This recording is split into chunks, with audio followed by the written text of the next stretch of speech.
চোখের পলকে ব্রিজের ওপর পৌঁছে গেছে। হ্যাঁ, আমার পা দুটো আটকে গেছে নদীর বালিতে। পাথর থেকে নেমেছে, কিন্তু পা তোলার ক্ষমতা নেই। সে অবস্থায় টিলার দিকে তাকিয়ে দেখি, হ্যাঁ, একটা আবছা মূর্তি তরতর করে নেমে আসছে আমার দিকে। এবং সত্যি, আমি আটকে গেছি, নড়তেও পারছি না। কয়েক মুহূর্ত পরে নদীর কিনারায় পৌঁছে গেল। তারপর পাথর ডিঙিয়ে আমার দিকে এগিয়ে এলো।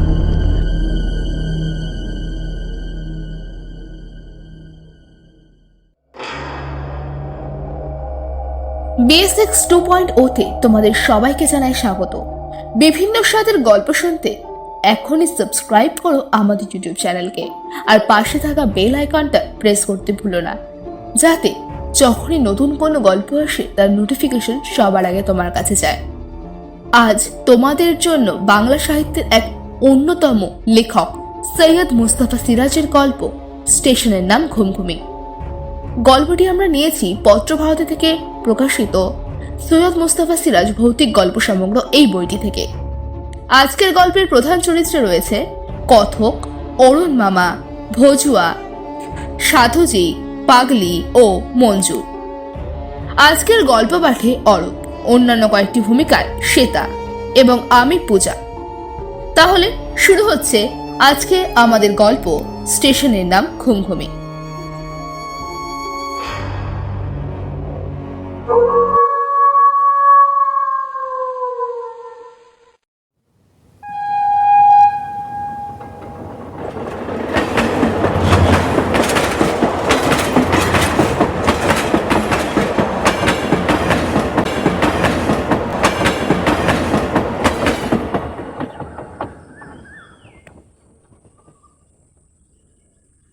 ভুল করে অন্য কোথাও নেমে পড়েছি নাকি? না, ট্রেন চলে গেলে কিছুক্ষণ ফ্যাল ফ্যাল করে তাকিয়ে চারিদিকে দেখতে থাকলাম। মানুষ নেই, জন নেই, গাছ নেই, পালা নেই। এ কেমন জায়গা? না, ভুল হয়নি। ওই তো হলুদ বোর্ডে লেখা আছে ঘুমঘুমি। দেখে স্বস্তি পেলাম। তারপর চোখে পড়ল রেলের পোশাক পরা একটা লোক স্টেশনের উঁচু খোলামেলা বারান্দায় দাঁড়িয়ে আছেন। কোনো যাত্রী নামেনি আমি ছাড়া। টিকিট নেওয়ার জন্যও কেউ নেই মনে হলো। স্টেশনের পেছনে কোয়ার্টারটাও চোখে পড়ল। তখন নিচু প্ল্যাটফর্মে আস্তে আস্তে হেঁটে স্টেশন ঘরের দিকে এগিয়ে গেলাম। বলা বাহুল্য, খুব হতাশ হয়ে গেছি। এমন একটা অখাদ্য নির্জন স্টেশনে অরুণ মামা থাকেন, ভাবতেই পারিনি। চারিদিকে ধুঁ ধুঁ রুক্ষ মাঠ, কদাচিৎ দূরে একটা গাছ, সেও একেবারে ন্যাড়া। আর এদিক ওদিকে ছোটোখাটো পাহাড় বা টিলা। রেল লাইনটা এই মাঠ পেরিয়ে দিগন্তে গিয়ে মিশেছে। কেমন একটা শূন্যতা খাঁ খাঁ করছে চারপাশে। রেলের পোশাক পরা লোকটি আমার দিকেই তাকিয়েছিলেন। মুখে গোঁফধারী দেখে আমি সঙ্গে সঙ্গে চিনতে পারিনি অরুণ মামাকে। বললাম, আচ্ছা, স্টেশন মাস্টার অরুণ রায় কি আছেন, না বদলি হয়ে গেছেন? এ কথা জিজ্ঞেস করার কারণ, অরুণ মামা আমাকে আসতে লিখেছিলেন সেই পুজোর পর, আর এখন বৈশাখ মাস। তারপর এতদিন আর কোনো চিঠি লেখালেখি নেই।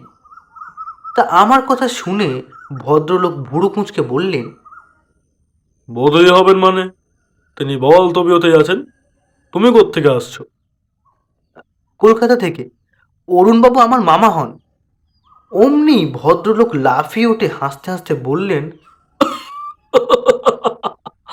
শুকু তুই? আরে তুই এত বড়টি হয়ে গেছিস রে, হ্যাঁ? আরে তোকে দেখে তার চেনাই যাচ্ছে না রে।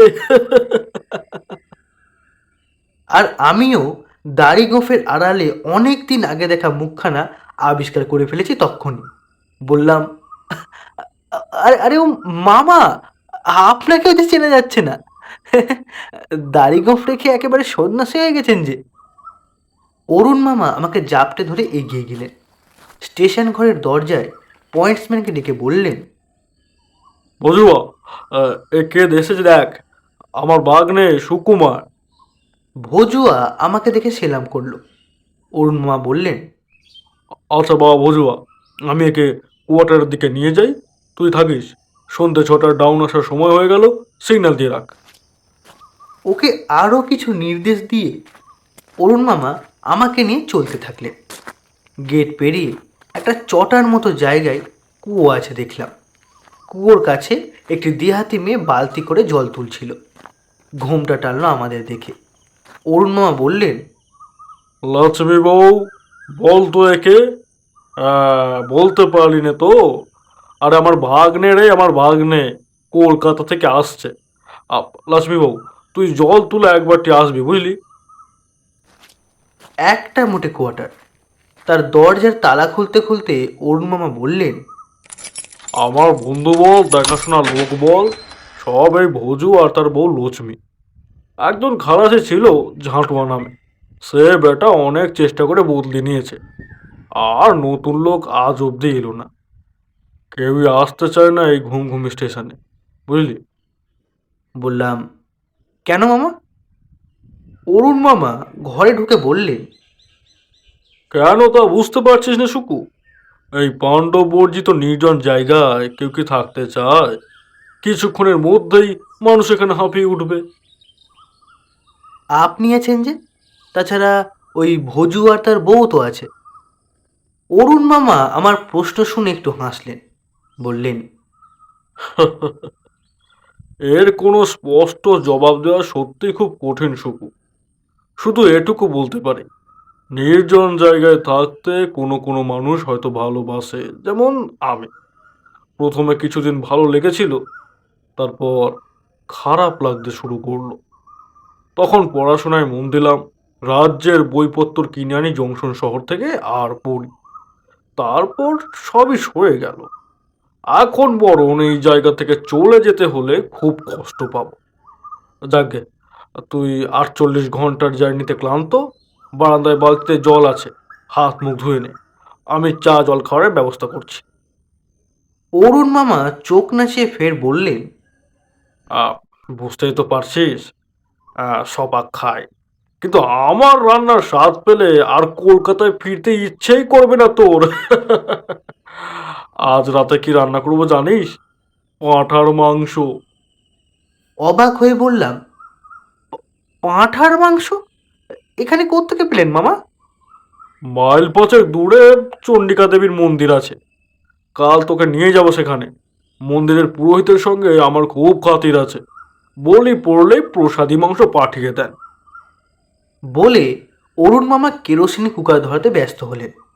আমি ভেতরের বারান্দায় গিয়ে বালতির ঠান্ডা জলে হাত মুখ পা রগড়ে ধুলাম। আহ, ক্লান্তি দূর হয়ে গেল।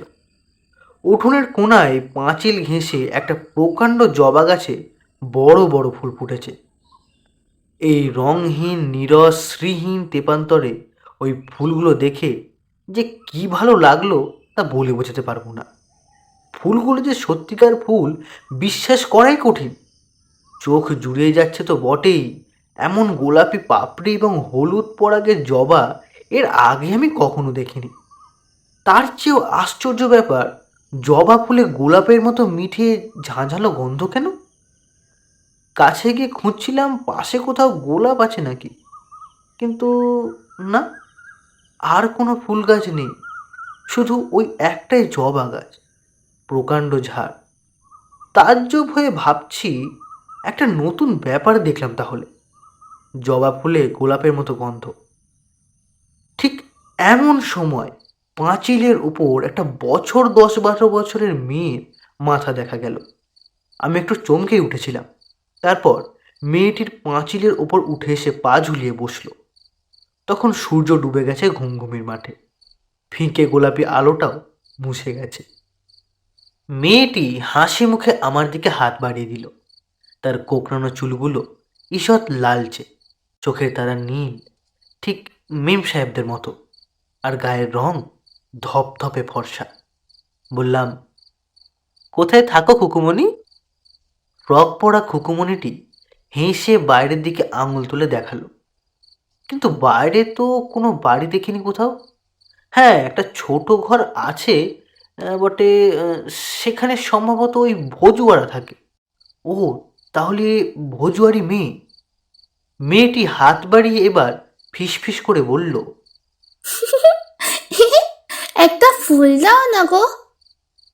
যেই ফুল ভাঙতে হাত বাড়িয়েছি, পিছনে অরুণ মামা বলে উঠলেন, ও কি ও কি ও কি করছিস সুকু? ফুল তুলছিস নাকি? হুম হুম হুম, কখন ওই কাজটি করবি না বাবা। ওই ফুলগুলো মানসিক করা। প্রতিদিন সেই চণ্ডিকা দেবীর মন্দির থেকে লোক এসে নিয়ে যায়। অপ্রস্তুত হেসে বললাম, "আ, আ, মামা, ওই যে মেয়েটা ফুল চাইছিল কি না, তাই।" অরুণ মামা আমার কাছে দৌড়ে এসে বললেন, মেয়েটা? কোন মেয়েটা? ওই যে বলে আমি পাঁচিলের দিকে দেখাতে গেলাম, কিন্তু মুখ তুলে সেখানে কাউকে আর দেখতে পেলাম না। তাহলে নির্গাত বেচারি লাফ দিয়ে নামিয়ে পালিয়েছে অরুণ মামার ভয়। অরুণ মামা পাঁচিলের দিকে তাকিয়ে ভ্রু কুঁচকে শুধু বললেন, হুম। তারপর আমার হাত ধরে হিড় হিড় করে টেনে নিয়ে এলেন ঘরে। চাপা গলায় বললেন, একটা কথা বলি শোনো সু। ঘুম ঘুমি বড় অদ্ভুত জায়গা। এখানে অনেক কিছু দেখবি, কিন্তু সাবধান, মাথা ঠিক রাখবি। অবাক হয়ে বললাম, অনেক কিছু দেখবো মানে? অরুণ মামা গম্ভীর মুখে বললেন, ওই মেয়েটা কে ছিল জানিস? আগেকার অ্যাংলো ইন্ডিয়ান স্টেশন মাস্টারের ছোট মেয়ে মঞ্জু। বছর 10 আগে মঞ্জু ট্রেনে কাটা পড়েছিল। আনমনায় লাইনের উপর খেলা করছিল, ট্রেনের হুইসেল শুনতে পায়নি। শিউরে উঠেছি সঙ্গে সঙ্গে। তাহলে কি আমি মঞ্জুর ভূত দেখলাম?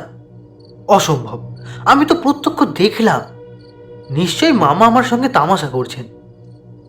মনের তলায় ভয় এসে চুপি চুপি দাঁড়িয়েছে বটে, কিন্তু মুখের ভাবে সাহস রেখে হেসে বললাম, ভূতটুতে আমার বিশ্বাস নেই মামা, তা- ওসব হয় না। অরুণ মামা হাসলেন না একটুকু, আরো গম্ভীর হয়ে বললেন, তুমি এখন সমস্ত ছেলেটি হয়ে উঠেছ। ভূতে প্রেতে এসবে বিশ্বাস না থাকারই কথা।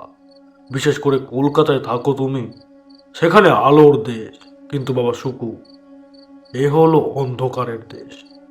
শহর তো দূরের কথা, গ্রাম বলতে ধারে কাছে কিচ্ছু নেই। সবচেয়ে কাছের গ্রামটির দূরত্ব 7 মাইল। অবশ্য দেবী চণ্ডিকার মন্দির আছে মাইল 5 দূরে, কিন্তু সেখানে থাকেন শুধু পূজারি আর তার একজন লোক। তাই বলছি, এই ঘুমঘুমি স্টেশনে অনেক বিচিত্র ব্যাপার তুমি দেখতে পাবে। অরুণ মামাকে অবিশ্বাসও তো করা যায় না। আমার মায়ের দূর সম্পর্কের দাদা এই ভদ্রলোককে অবশ্য খুব কমই দেখেছে আমাদের বাসায়। 2 বছর অন্তর একবার করে দেখা দিয়ে এসেছেন মাত্র। তারপর আর পাত্তা নেই। গত 2 বছর এমনই বেমালুম নিপাতা থাকার পর পুজোর ঠিক আগেই একটা চিঠি পেয়েছিলাম। ঠিকানা দিয়ে আসতে লিখেছিলেন। আসার সময় পাইনি তখন। হঠাৎ কদিন আগে মা কি যেন একটা দুঃস্বপ্ন দেখেন, খুলে বলেননি, কিন্তু তারপর থেকে তাগিদ দিচ্ছিলেন ওই অরুণদার কাছে গিয়ে যেন খবর নিয়ে আসি কেমন আছেন। তাই এমনই করে আসা। কিন্তু ওই অল্প স্বল্প পরিচয়ে অরুণ মামাকে যতটুকু জেনেছিলাম, মনে হয়েছিল উনি বেশ জেদি, গম্ভীর প্রকৃতির এবং সাহসী মানুষ, যাকে এক কথায় বলে ডান পিটে। এখনো বিয়ে করেননি, কাছের আত্মীয় স্বজনও কেউ কোথাও নেই, একাই থাকেন বরাবর। ওর মতো মানুষের পক্ষে ঘুমঘুমি আদর্শ জায়গা হলেও অবাক হওয়ার কিচ্ছু নেই। কিন্তু এমন ভুতুড়ে ব্যাপারের মধ্যে উনি পড়ে আছেন জেনে বেশ অবাকই হলাম। ফের হেসে বললাম, "হ্যাঁ, তাহলে মঞ্জু আপনাকে অনেকবার দেখা দিয়েছে মামা? খুব জ্বালাই বুঝি?" অরুণ মামা মাথা দুলিয়ে বললেন, হ্যাঁ, মেয়েটা পাজির পা ঝাড়া, সারাক্ষণ জ্বালায়। স্টেশনে আপন মনে কাজ করছি, হঠাৎ কাগজপত্র ছড়িয়ে দিয়ে পালায়। খিলখিল করে হাসতে হাসতে মাঠের দিকে পালিয়ে যায়। এই ভজুয়াকে জিজ্ঞেস করে দেখিস না, ওকে কি কম জ্বালায়? ওর টিকি ধরে টানে, হাঁটুর পেছনে আচমকা সুরসুরি দেয়। আর ভজুয়া আছাড় পর্যন্ত খেয়েছে। পাজি মেয়েটার জন্যে বড্ড ঝামেলায় পড়তে হয় মাঝে মাঝে। একবার তো ট্রেন আসছে লাইন ক্লিয়ারে। বলতে বলতে হঠাৎ থেমে গিয়ে অরুণ মামা জানলার দিকে তাকে ধমক দিয়ে বললেন, আয় মঞ্জু, মঞ্জু, যাবো নাকি? তবে রে পাজি মেয়ে। উনি দরজা অবধি তাড়া করে গিয়ে ফিরলেন। কেরোসিন কুকারের কাছে বসে কেটলির ফুটন্ত জলে চা পাতা ফেলে বিড়বিড় করে কি যেন মন্ত্র পড়তে থাকতেন। ততক্ষণে আমি বিস্ময় ও আতঙ্কে ঘামতে শুরু করেছি। জানলে কখনো এমন জায়গায় আসতাম না। ওরে বাবা, এই যে সারাক্ষণ ভূত প্রেত নিয়ে কথা। ভয়ে ভয়ে জানলার দিকে একবার তাকালাম। মঞ্জুকে দেখতে পেলে এবার নিশ্চয়ই ভিড়মি খেতাম, সন্দেহ নেই। জানলার বাইরে আকাশে 2-3টে নক্ষত্র সবে ফুটেছে। সেই নক্ষত্র ছাড়া আর কোথাও কিচ্ছু নেই। একটু পরে দুজনে বসে চা খাচ্ছি। অরুণ মামা বললেন,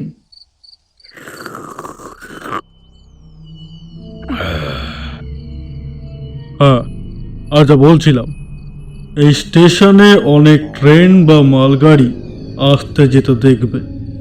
কোনোটা থামবে, কোনো কোনো যাত্রীও নামবে। কিন্তু জেনে রাখো, কোনো কোনো গাড়ি মিথ্যে গাড়ি, তার মানে রেলগাড়ি নয়, স্রেফ ভুতুরে ট্রেন কিংবা ভুতুরে মালগাড়ি, যার যাত্রী, চেকার, গার্ড, ড্রাইভার, ফায়ারম্যান সবাই ভূত প্রেত। যে যাত্রী নামবে সেও জানবে ভূত ছাড়া মানুষ নয়। তাই তো তখন তোমাকে নামতে দেখে আমি মনে মনে তৈরি হচ্ছিলাম, ভূত হলে ऐसा থাপ্পড় কষবো। শুনে আমি আঁতকে উঠে বললাম, ওরে বাবা। অরুণ মামা সস্নেহে আমার পিঠে হাত রেখে সান্ত্বনা দিলেন। পাগল, তোকে থাপ্পড় মারতাম নাকি? তুই তো মানুষ, দেখলে চেনা যায়। এই প্রথমবার আমার মনে হলো অরুণ মামা আমার পিঠে যে হাতটা এইমাত্র রেখে তুলে নিলেন সেটা অস্বাভাবিক ঠান্ডা। জামার তলার পিঠের সেই অংশটুকু অনেকক্ষণ জমে নিঃসার হয়ে রইল। সন্নিগ্ধ দৃষ্টিতে অরুণ মামাকে দেখে নিলাম মাঝে মাঝে। তারপর খুব সাহসের সঙ্গে মনে মনে তৈরি হতে থাকলাম। ঘুমিতে যখন এসে পড়েছি, সহজে কাবু হব না। ভূতের সঙ্গে লড়াই করে বীরের মতোই প্রাণ বিসর্জন করব। কিন্তু অরুণ মামা যে ভূত নন তার প্রথম অকাট্য প্রমাণ তিনি মারা তো যাননি। মারা গেলে খবর পেতাম। আত্মীয় বলতে তো যতদূর জানি একমাত্র আমরাই আছি। দ্বিতীয় অকাট্য প্রমাণ, ভূত কখনো এমন চমৎকার চা কিংবা পাঁঠার মাংস রান্না করতে পারে না। ভূতের রান্না খেয়ে হজম করাও সহজ কথা নয়, অথচ দিব্যি হজম হয়ে গেল। ভূতের পাশে শুয়ে রাত কাটিয়ে সকালে নিজেকে জ্যান্ত আবিষ্কার করাও কি যায়? মোটেও না। সারা রাত গভীর ঘুমে ঘুমিয়েছি। অরুণ মামা ভূত হলে ঘাড় মটকাবার এমন সুযোগ কখনো ছাড়তেন কি? অতএব খুশি হলাম যত, সাহসও পেলাম তত। অরুণ মামা যখন মানুষ, তখন ভজুয়া ও লক্ষ্মীও মানুষ ছাড়া ভূত নয়। কিন্তু হায়, না, সে কথা থাক, সে কথা পরে।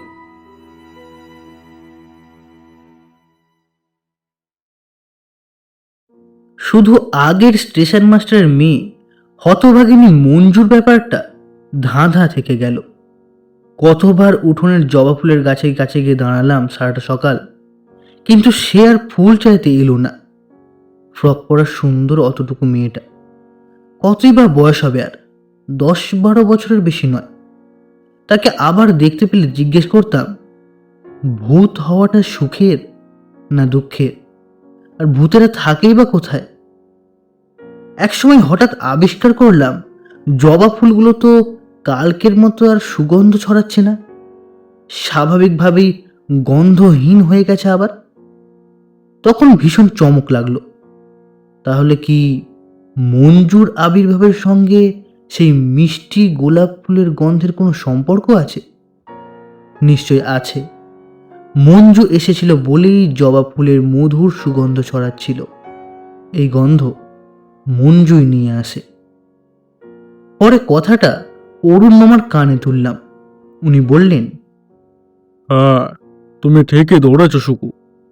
মঞ্জুর বাবা ছিলেন অ্যাংলো ইন্ডিয়ান, মা বাঙালি মেয়ে, তাই মেয়ের নাম মঞ্জু রেখেছিলেন। ভদ্র মহিলা কিন্তু খ্রিস্টান হয়েও দেবী চণ্ডিকার ভক্ত ছিলেন শুনেছি। ওই জবা গাছটা তারই লাগানো। নিয়মিত পুজোর ফুল দিয়ে আসতেন। 5 মাইল রাস্তা একা যেতেন, একাই ফিরে আসতেন। খুব সাহসী মহিলা ছিলেন। মঞ্জু ওইভাবে ট্রেনে কাটার পর উনি নাকি পাগল হয়ে যান। তারপর আর ওনার কোনো পাত্তা পাওয়া যায়নি। অ্যাংলো ইন্ডিয়ান স্টেশন মাস্টার অনেক খোঁজাখুঁজি করেছিলেন। পরে বদলি হয়ে যান আজিমাবাদ জংশনে। শুনেছি আবার বিয়ে করেছেন, ছেলে পুলেও আছে। এই সব কথা শোনার পর মঞ্জুর মায়ের জন্য দুঃখ হলো। মঞ্জু তো ইচ্ছা করলেই ওর মাকে খুঁজে বের করতে পারে, ভূত প্রেত পারে নাই বাকি। মাকে দেখা দিলে মায়ের প্রাণে শান্তি আসে। আচ্ছা, আবার যদি ফুল তুলতে আসে মঞ্জু, তবে তাকে বলবো তার মায়ের কথা। কিন্তু আমার প্রতীক্ষা ব্যর্থ হয়। আর মঞ্জুকে দেখি না। জবা ফুলও সুগন্ধ ছড়ায় না। এমনি করে 2 দিন কেটে গেল। এই 2 দিনে আর কোথাও কোনো অদ্ভুত ব্যাপার চোখে পড়ল না, তাই সাহস বেড়ে গেল। বিকেলে অনেকটা দূর অবধি রেল লাইন ধরে একা বেরিয়ে এলাম। ফিরে এলেও অরুণ মামা একটু বকাবকি করলেন। তারপর বললেন, বেড়াতে গেলে যেন ভজুয়াকে সঙ্গে নিয়ে যায়। পরদিন বিকেলে মামার কথা মেনে ভজুয়াকে সঙ্গে নিয়ে বেরোলাম। ভজুয়া চমৎকার বাংলা বলতে পারে। সেই এই স্টেশনে রয়েছে 10 বছর ধরে। অনেক ভুতুরে ব্যাপার দেখে দেখে তার সয়ে গেছে। সেই সব গল্প শুনিয়ে কান ঝালাপালা করে দিচ্ছে একেবারে। 1/2 মাইল যাওয়ার পর দেখি একটা ছোট নদী, জল শুকিয়ে বালির চড়া পড়ে আছে। এখানে ওখানে ছোট ও বড় পাথর ছড়ানো আছে অজস্র। দূর থেকে দেখে মনে হবে একপাল হাতি দাঁড়িয়ে বা বসে আছে চুপচাপ। ব্রিজের ওপর দিয়ে লাইনটা চলে গেছে দূরের দিকে। আমরা নদীতে নেমে গেলাম। একটা পাথরের বসে সূর্যাস্ত দেখতে থাকলাম। ভজুয়া লোকটি দেখি মহা গপ্পবাজ, অনবরত কথা বলেই চলেছে। কান করছি না। একসময় সূর্যাস্তের পর সে হঠাৎ থেমে চাপা গলায় বলে উঠল, খোকা বাবু, আর বেশিক্ষণ এখানে থাকা ঠিক না। উঠুন উঠুন, এবার ফিরে যাই। বললুম, কেন বলো তো? ভূত আসবে? ভজুয়া কেমন একটা হাসলো, বলল, না খোকা বাবু, ভূতের ভয় আর আমি পাই না।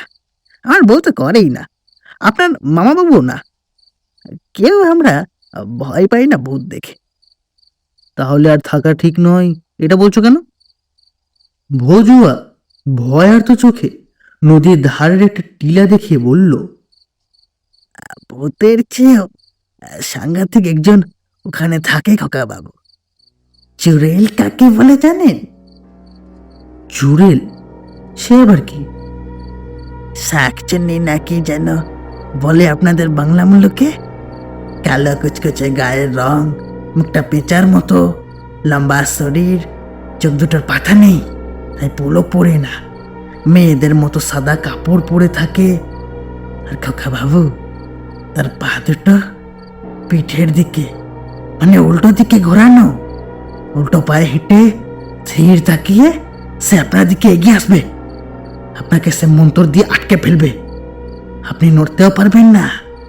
তারপরে এমন একটা বিচ্ছিরি চেঁচানি চেঁচিয়ে উঠবে, তার শরীরে রক্ত ঠান্ডা হয়ে যাবে খোকা বাবু। তাই বলছি, এবার চলে আসুন। হো হো করে হেসে বললাম আমি। ভজুয়া, তুমি ভেবো না, তোমার চুড়েল আমার কোনো ক্ষতি করতে পারবে না। ভজুয়া। ভজুয়া পাথর থেকে নেমে দাঁড়ালো, বলল, খোকা বাবু, আপনার ভালোর জন্যই বলছি। এখন চুড়েলটার বেরোবার সময় হয়েছে, চলে আসুন খোকা বাবু। জেদ ধরে বললাম, তুমি যাও ভজুয়া, আমি যাব না। ভজুয়া আবার কি একটা বলতে যাচ্ছিল, খোকা বাবু আচমকা সেই টিলার দিক থেকে তীব্র চেঁড়া গলার চেঁচানি শোনা গেল।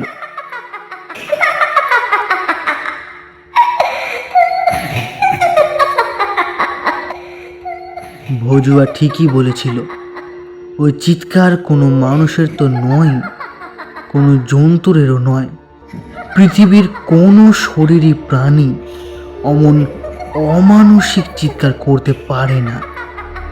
ওই চিৎকার শুনলে সত্যি গায়ের রক্ত হিম হয়ে যায়, হৃৎপিণ্ডে খিল ধরে, শ্বাস প্রশ্বাস ফেলতেও মনে থাকে না। ভজুয়াকে দেখলাম চোখের পলকে ব্রিজের ওপর পৌঁছে গেছে। আমার পা দুটো আটকে গেছে নদীর বালিতে। পাথর থেকে নেমেছে কিন্তু পা তোলার ক্ষমতা নেই। সে অবস্থায় টিলার দিকে তাকিয়ে দেখি, হ্যাঁ, একটা আবছা মূর্তি তরতর করে নেমে আসছে আমার দিকে। ওই তাহলে চুড়েল। এবং সত্যি আমি আটকে গেছি, নড়তেও পারছি না। কয়েক মুহূর্ত পরে নদীর কিনারায় পৌঁছে গেল চুড়েলটা। তারপর পাথর ডিঙিয়ে আমার দিকে এগিয়ে এলো। যে পাথরে বসেছিলাম একটু আগে, সেটার উপর এসে দাঁড়াতেই তাকে স্পষ্ট দেখতে পেলাম। ভজুয়া ঠিকই বলেছিল, অমন কুৎসিত ভয়ঙ্কর চেহারা কখনো দেখিনি, কখনো কল্পনাও করিনি। এই আবছা অন্ধকারে তার চোখ জোড়া জল জল করছে, নিষ্পলক চোখ। তারপর সে বিকট চিৎকার করে উঠল আবার সে আগের মতো। আমার কানে যেন ঠান্ডা বরফের সূঁচ ঢুকে গেল। সঙ্গে সঙ্গে আমি জ্ঞান হারিয়ে ফেললাম।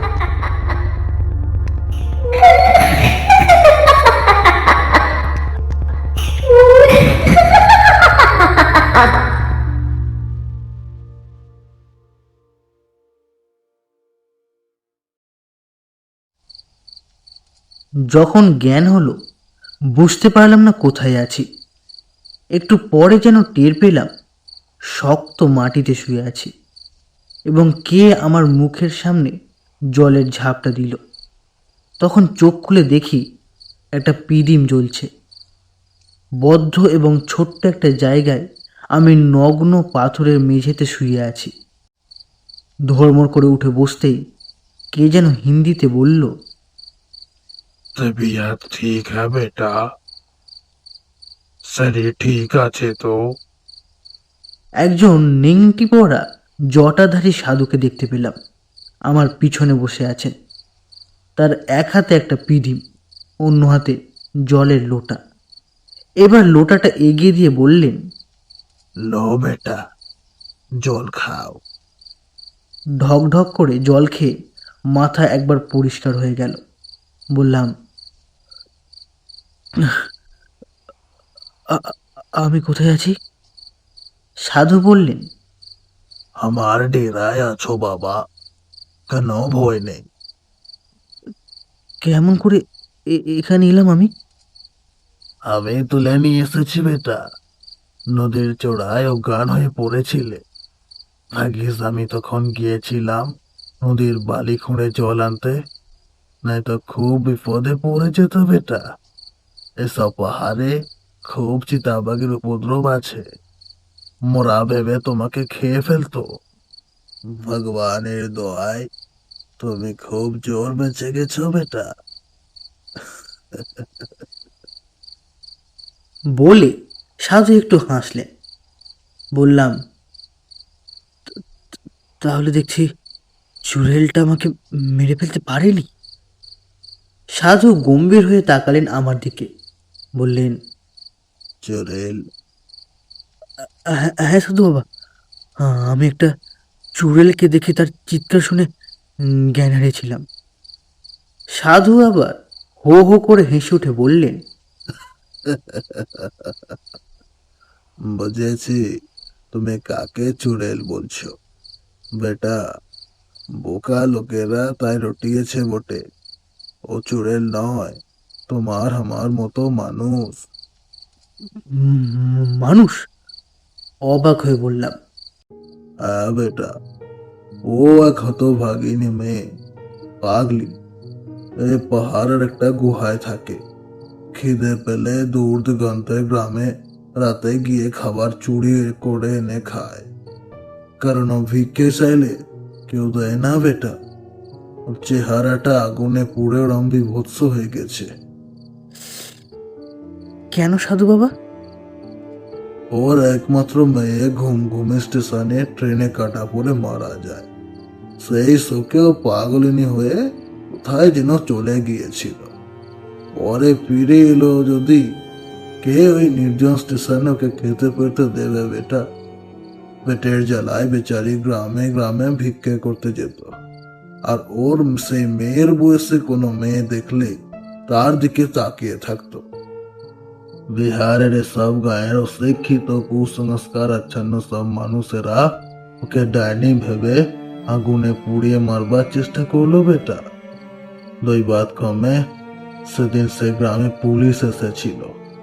পুলিশ এসে হতভাগিনীকে উদ্ধার করে হাসপাতালে নিয়ে যায়।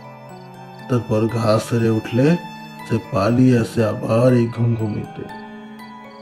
সাধু বাবা দীর্ঘশ্বাস ফেলে বললেন, হ্যাঁ, ওর ওই বিদঘুটে স্বভাব বেটা। মানুষকে ভয় দেখিয়ে মজা পায়। কিন্তু মাঝে মাঝে শুনি অনেক রাতে মেয়ের নাম ধরে কাঁদছে। আমি সন্ন্যাসী মানুষ বেটা, কিন্তু সে কান্না শুনলে আমিও স্থির থাকতে পারি না।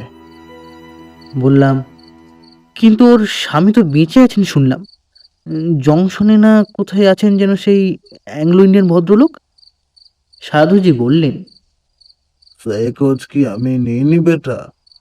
তিনি বছর 5 আগে চাকরি ছেড়ে সপরিবারে অস্ট্রেলিয়া চলে গেছেন। সে ঠিকানা জোগাড় আমি করতে পারিনি। যাগ্গে, রাত অনেক হয়েছে বেটা। এখন এই সামান্য রুটিটুকু খেয়ে ভগবানের নাম করে শুয়ে পড়ো। বহুত তকলিফ হবে জানি, কিন্তু কি আর করবে বেটা, এত সাধু সন্ন্যাসীর গুহা। এখন নির্ভয়ে ঘুমাও, সকালে তোমার পরিচয় হাল হদিস শুনবো। এখন তুমি এই সামান্য রুটিটুকু খেয়ে শুয়ে পড়ো বেটা। বলে সাধুজি একটা কম্বল পেতে দিলেন। কোণা থেকে শালপাতার রুটিটা এগিয়ে এনে সামনে ধরলেন। বললাম,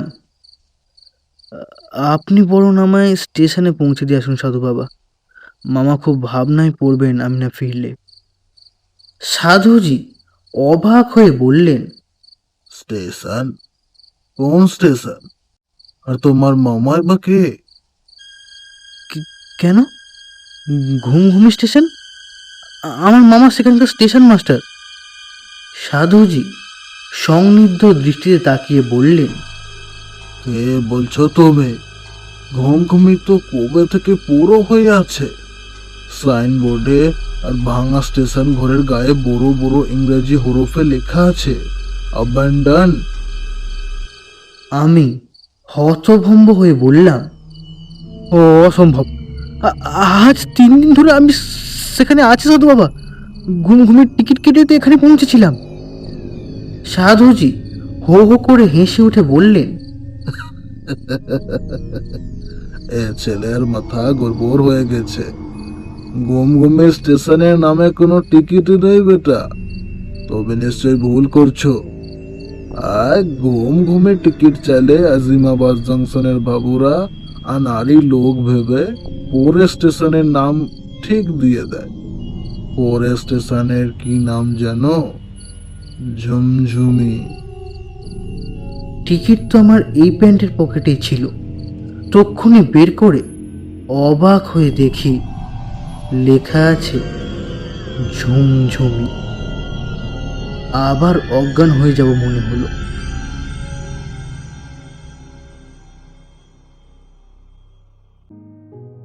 সাধু বাবার সঙ্গে পরদিন সকালে 1 মাইল হেঁটে গিয়ে সত্যিই দেখেছিলাম ওটা একটা অ্যাবান্ডেন বা পরিত্যক্ত স্টেশন।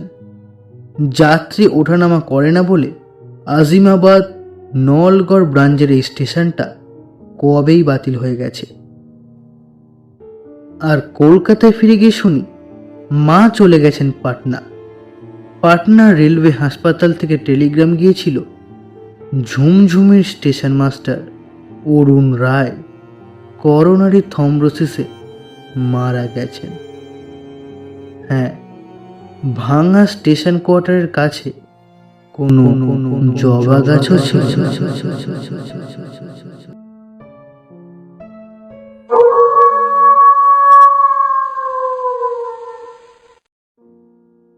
এতক্ষণ শুনছিলেন স্টেশনের নাম ঘুমঘুমি, রচনা সৈয়দ মুস্তাফা সিরাজ।